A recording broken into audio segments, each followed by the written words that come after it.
No update. Just felt a little something in her groin, so we'll get it evaluated and see what happens from there. Caitlin Clark did more than simply hobble off the court. She started crying. You're completely mistaken if you believe this was just another game. Down to the end of the court, you can tell that she's in pain. You can tell that there's something wrong. She goes to the, what's it called, like stanchion or whatever, the thing that holds up the basketball hoop on the other end. She hits her head on it. She is fighting back tears and she walks straight over to the bench. Now, when she goes over to the bench, she starts crying, and I've honestly never seen Caitlin Clark cry on the court except when she lost the national championship game. She keeps it together no matter what is happening, but you could just tell that something happened on that play.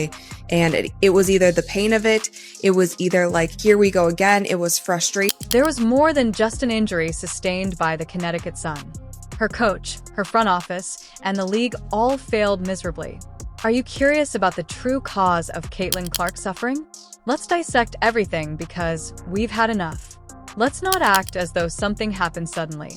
From day one, we could see the warning flags. What did they do when Caitlin Clark suffered a quad injury during the preseason rather than providing her with the rest she needed? Returned her to Iowa for a game of exhibition. Why? PR, ticket sales, and excitement. It wasn't about health, it was about headlines. She then made things worse during the season. What took place? Yes, they did sit her for a while, but as soon as things were difficult, she was back out there repeatedly. Did anyone pause to inquire about her readiness? Or did they simply shove her back into uniform after seeing monetary signs? She is currently experiencing a groin problem after another rain injury. Is this her career's new normal? Because it seems like the Fever are okay with the way they are treating her. I want to know whether LeBron, Steph, or Luka would have to play through this, or if their team would truly defend their franchise guy. It appeared to be a harmless play. Clark created a sleek backdoor dish. That is one of her signature dishes. The audience adored it.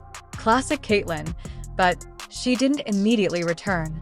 She took one step, two, froze, grasped her groin, and then leaned over.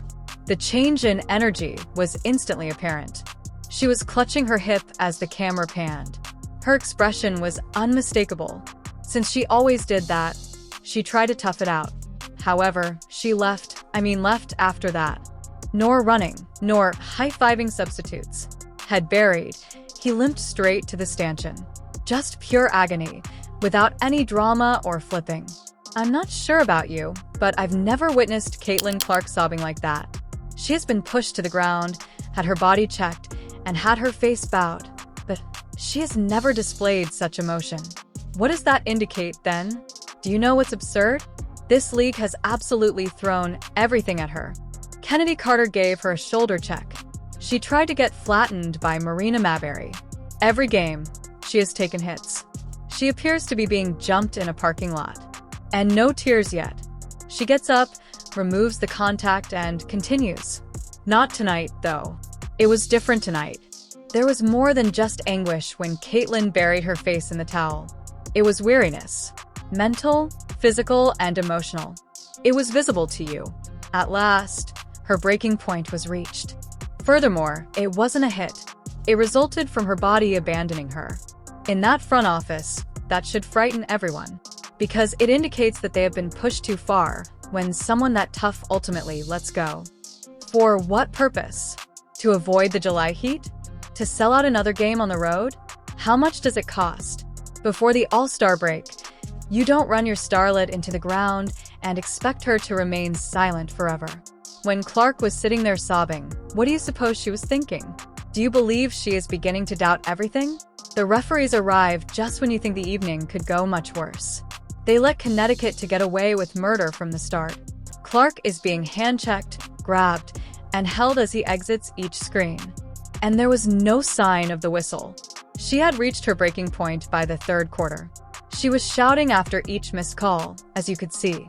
Then, as the camera pans in during a review, she turns to the referee and says, "Grow up. Right up." Just pure annoyance, without any filter or fear. Is she to blame? This is nothing new. Since the first game, she has been the object of physical defense. Tonight was different. She was no longer able to conceal her anger. To be honest, I'm relieved that someone had to say it. She has not been shielded by the referees. She finally said it herself because her coach hadn't. However, I would like to know why she is the only one defending herself.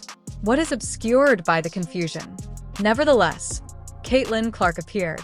She finished with 14 points, 7 assists, 8 rebounds, and a box score of 21 prior to the injury.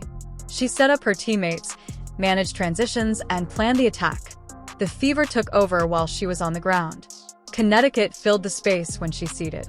She continued to work despite all of the wounds, poor decisions, and cold shooting. She also lost her temper in the fourth quarter, just before the injury.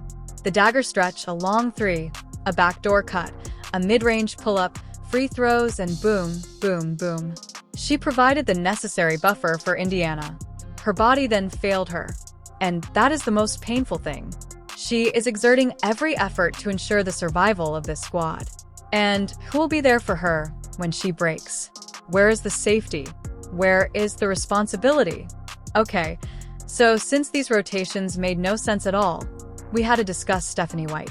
Clark sits for 5 minutes, plays for 4, then sits for 6. How is she meant to establish a rhythm? With a soft tissue damage, how is her body expected to maintain its flexibility? Have you ever tried to jump back in the cold after playing ball with painful quadriceps or tight hips? It's a catastrophe. You are a jerk. You tense up. You run the danger of getting hurt again. That's precisely what's taking place. Furthermore, White grabs her immediately after she makes a huge shot. When she scores runs, she benches her. Even though their relationship is obviously failing, she still has Clark and Ari McDonald on the floor together. What is the strategy here? Although Caitlin is being cycled like a bench rookie, you would expect that she would be treated like a franchise player.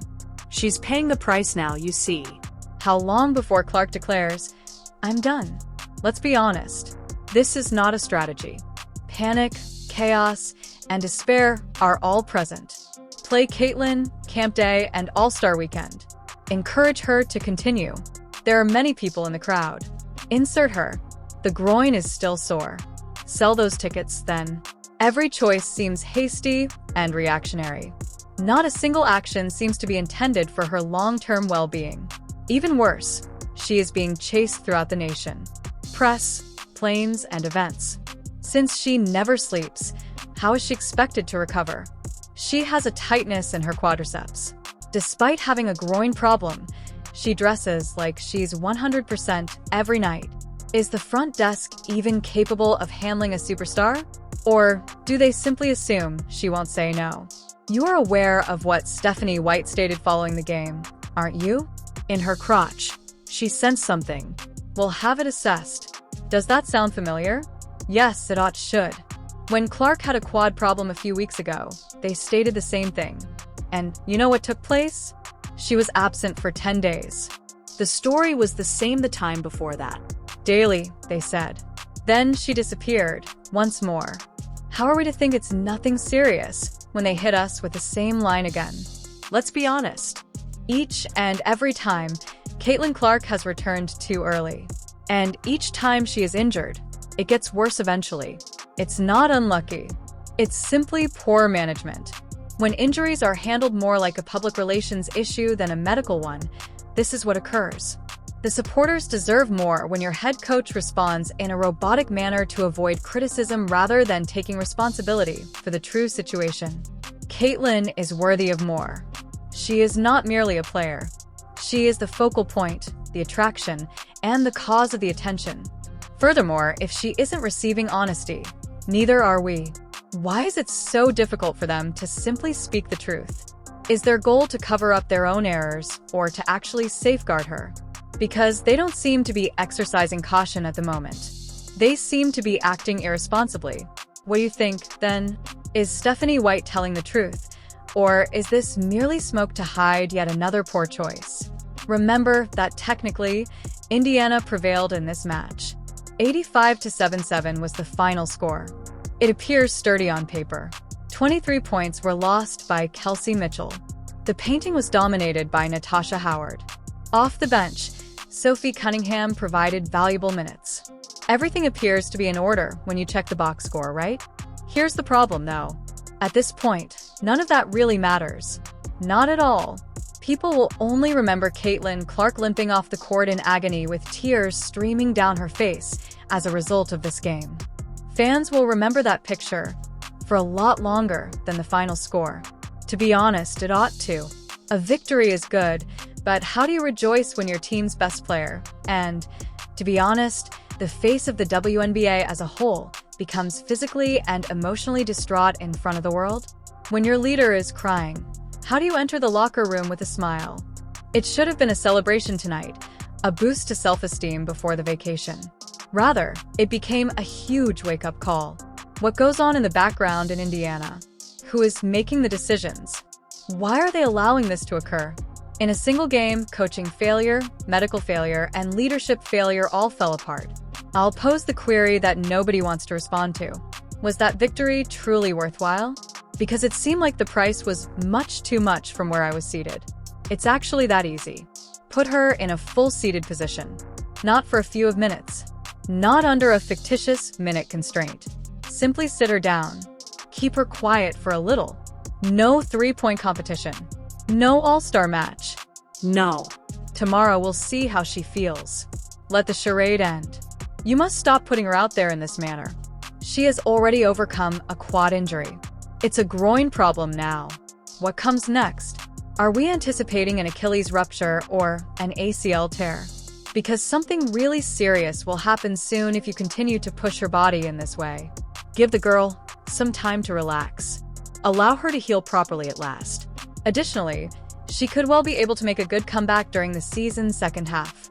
If she hasn't already mentally checked out of this series, that is, sincerely, if she did, would you hold her accountable? She is not being treated as a person, but rather as a product. As if she were merely a body to roll out for jersey numbers and ticket sales. She is more than that, though. Your franchise is her. She is the one who brought attention back to this league, filled venues, and smashed viewing records. So, this is the query. Are you certain that the Fever are acting in Caitlin Clark's best interests? Their actions give the impression that they are defending their company rather than their player. Don't be surprised if she finally says, "I'm done," if this continues. Don't be shocked if she leaves, because there is currently no indication that they are concerned enough to halt their actions.